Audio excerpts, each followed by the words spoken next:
Good afternoon, Mr. Meadows. Thank you for taking the time to meet with me and my colleagues. We are occupational therapy students from the Cabarrus College of Health and Sciences, representing an occupational therapy association. The purpose of this meeting is to discuss the Federal HR 1109 Mental Health Services for Students Act of 2019 and how it correlates with occupational therapy. The act would be beneficial for children to provide increased independence and meet developmental goals. If you are unfamiliar with occupational therapy profession, we would like to give you a brief description detailing what our work entails. Occupational therapy is a client-centered profession, and it takes into account the who, what, where, and why of our client and their daily life. Occupational therapy is designed to assist clients with returning to meaningful activities and the activities of daily living, despite their illness, diagnosis, or their condition. Occupational therapy practitioners address areas such as self-care, feeding, sensory regulation, visual deficits, mental illness, and environmental adaptation, among many others.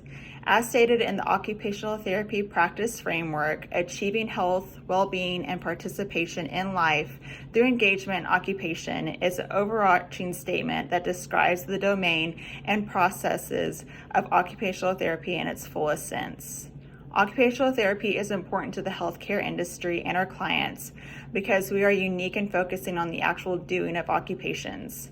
We collaborate with doctors, nurses, and other healthcare professionals and advocate for our clients when they are unable to do so for themselves. On top of this, we promote general health and well-being through occupation. To promote overall health and well-being, occupational therapy is a holistic approach that focuses on helping the individuals perform their everyday activities or occupations to the best of their abilities.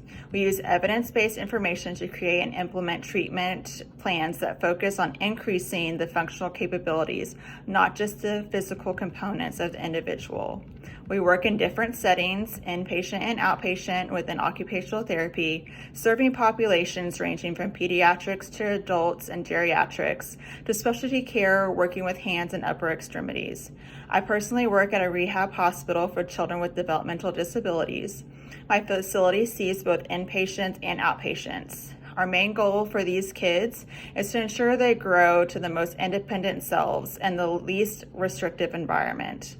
Not only do we address physical and intellectual limitations, but we work with adolescents who have been diagnosed with mental health conditions such as depression, anxiety, OCD, among others. Despite our practice setting, we are gathered here today to discuss the impact of mental health and school-age children and adolescents. Mental health issues affect a client's performance, skills, and performance patterns, hindering engagement in occupations, including holistic activities.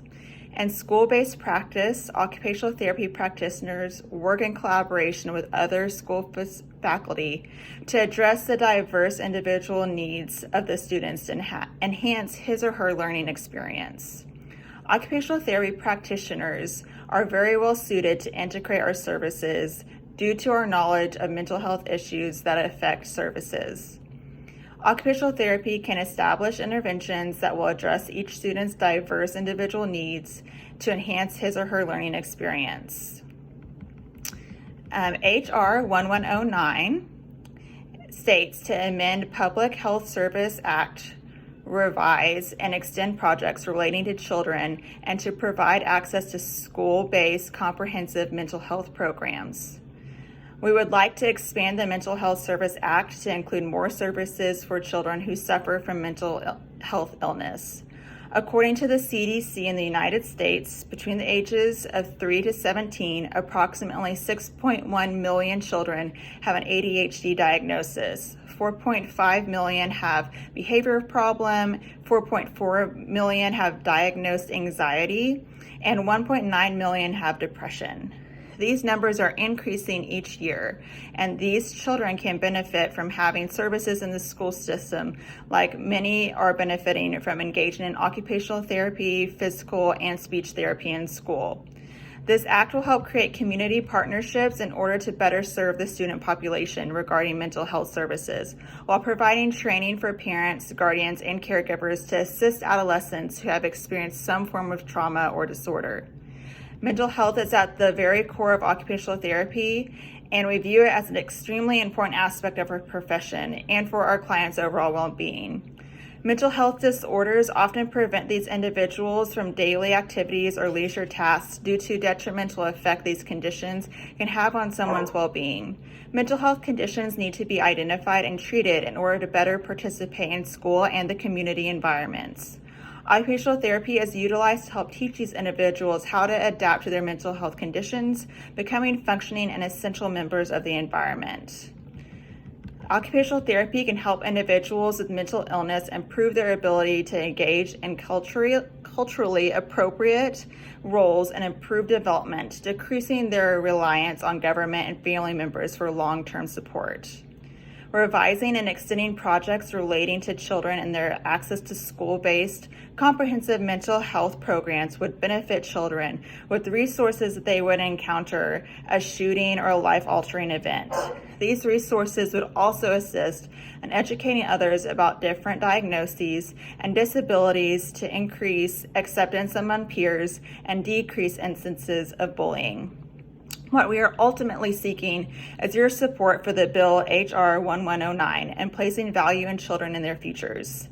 By revising and extending projects relating to children and to provide access to school-based comprehensive mental health programs, and to increase the access children will have to occupational therapy to maintain appropriate development and increase advocacy of children with mental health disorders.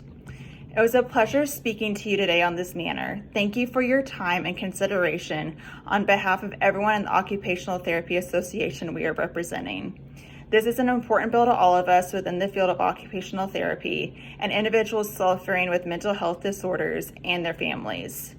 I think we have covered some very valid and important points regarding the Federal Bill H.R. 119, Mental Health Services for Students Act of 2019, and how occupational therapy can be beneficial in providing services.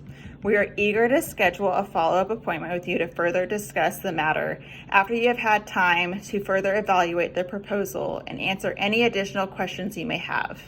We've left our contact information. Please let us know the best way to contact you and how to schedule a follow-up appointment. Thank you.